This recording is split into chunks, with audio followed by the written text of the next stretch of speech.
for a title. If you want to win, you're going to have to go through a LeBron James-led team. James charges down the lane. Grown man strip. Goes inside, the flush and the foul. Turns the corner, attacks the paint. You need a hoop, get the ball in the hands of LeBron James. And LeBron James caps off his 17th year with a triple-double. This historic 2020 NBA championship belongs to the Los Angeles Lakers. It's one of the greatest feelings in the world for a basketball player. I'm proud to be a Laker. Feels weird that was just about 6 weeks ago the Lakers crowned champs.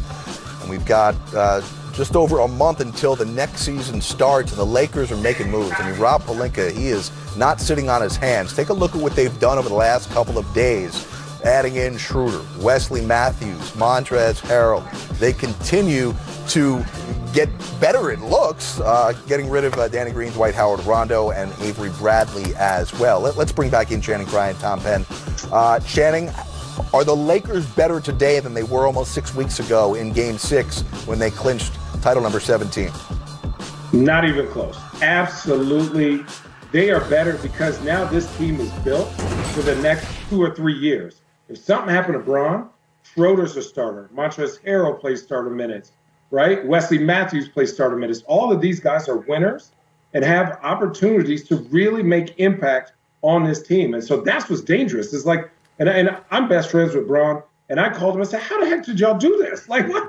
This is unfair, because if Braun plays 32 or less minutes, he is dangerous, especially at this age. You can take him out and put Schroeder in and put Montrezl Harrell in. That's a nasty, not only defensively, but that's a nasty screen and roll. And don't add AD or KCP in there. It's just like, okay, now you just added you've taken away the greatest player of our generation, and you still have a top 3 team in both divisions. Tom, your thoughts? Exactly right. I mean, they got quite a bit better. They got younger, they got more energetic, and they got different. The hardest thing in repeating is just coming back with the same old story, same old show. You always need to change some of the players. Well, Rondo's at the end, and you've got the Rondo replacement. I mean, from the beginning, Schroeder's always really reminded so many people of Rondo, except he can really shoot the ball.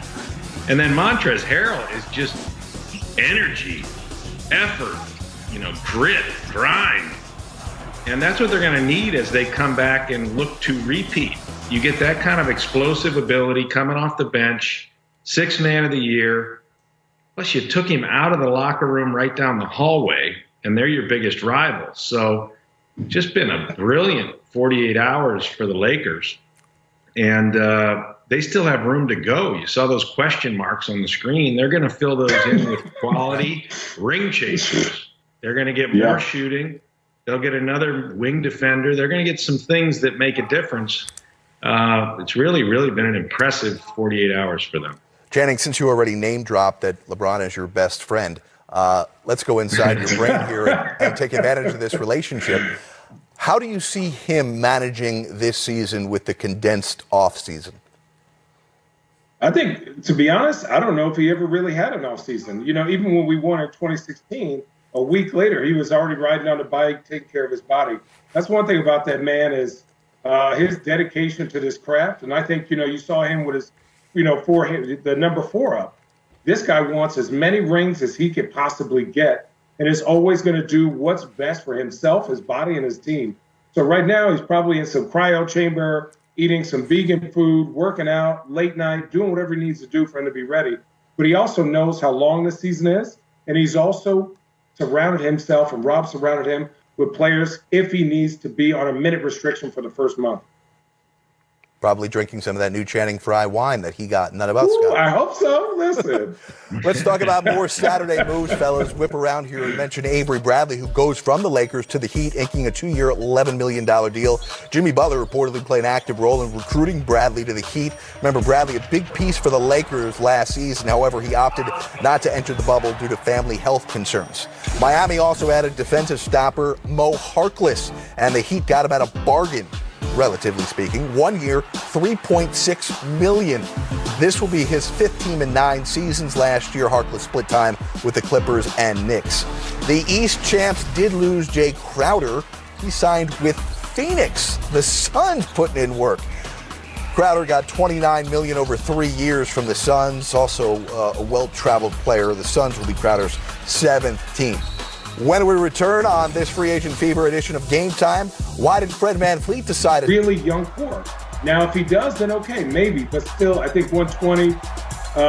Everybody during this period gets paid, and he got paid. So congrats. But good luck to the Hornets. I want to see if they make the playoffs this year. All right, Rick Bonello, the Charlotte Observer, is reporting that as part of this deal, the Hornets will sign and stretch Nick Batum. But the other side of this coin here is that Boston loses out on Gordon Hayward. But, Tom, the reports tonight are that they may have finally gotten the center that they've been looking for, Channing's former teammate, Tristan Thompson, as well as a backup point guard, Jeff Teague. Now, a lot of details still need to work out, but what do you think of what Boston's been able to do here? And clearly they're going to work hard to try and make this a sign and trade with Charlotte to help them out. Well, the Horford deal gives them great cap relief, not cap relief, financial relief. They save a ton of money because they're no longer in the luxury tax. That 30+ million just goes away, and he wasn't much of a contributor, as hurt as he's been. So they replace now with Tristan Thompson. And the reason they may do that sign and trade with Charlotte is in order to get a trade exception where they can then trade Thompson into that via sign and trade. I think they could do it without that. They're trying to maintain a full mid-level exception on top of getting Thompson. So you add Teague in the backcourt, you add Thompson, who, look, we've all seen what he can do rebounding the basketball and solidifying the middle, particularly on a playoff team. And they're in go-for-it mode still. Tatum and Brown really just starting to approach the early part of their prime.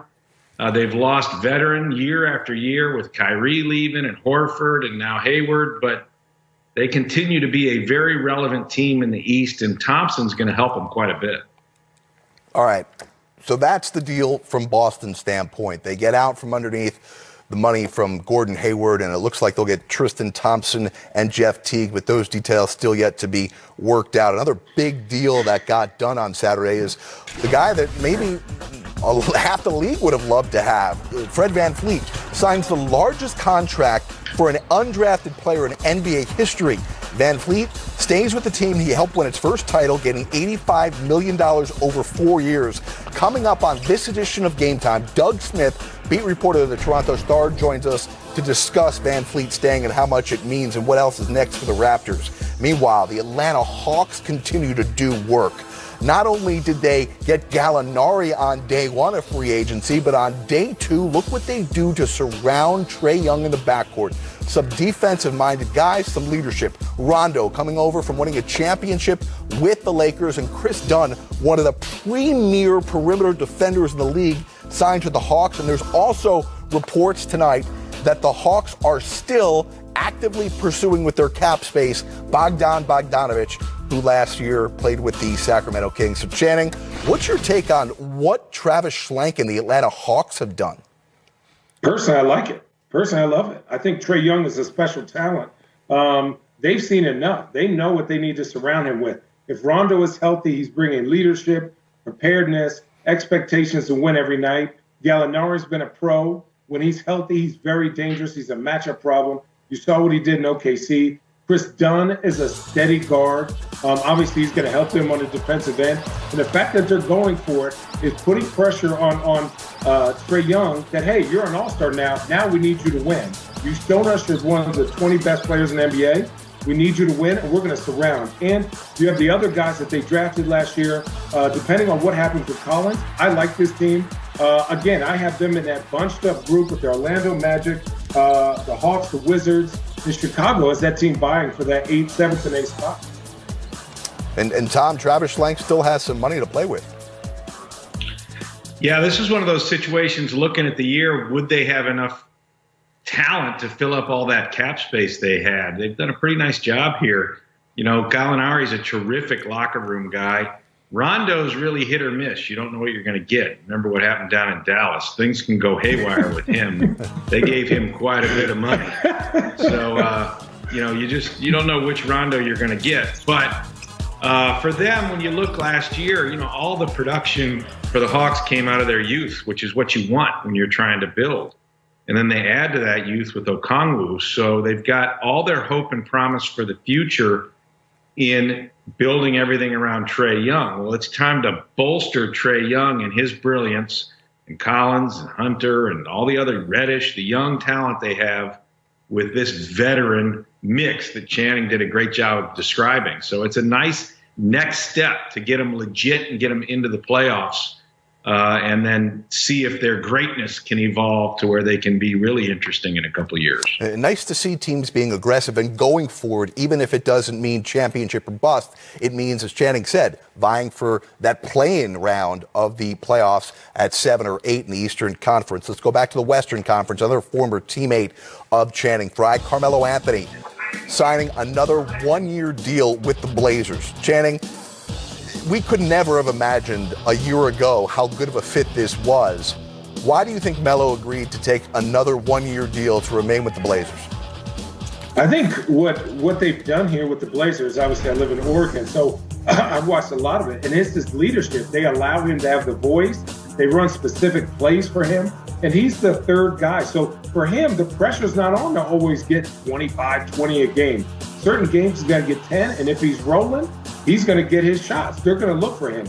Damian Lillard and CJ need him, not only in the locker room, they need him on a court with his just his sense of calm and situations. That's some huge shots for the Blazers. So adding him and then adding Rodney Hood, Derrick Jones Jr., adding Enes Kanter, some more vets, the Blazers are always going to go for it as long as Damian Lillard is their point.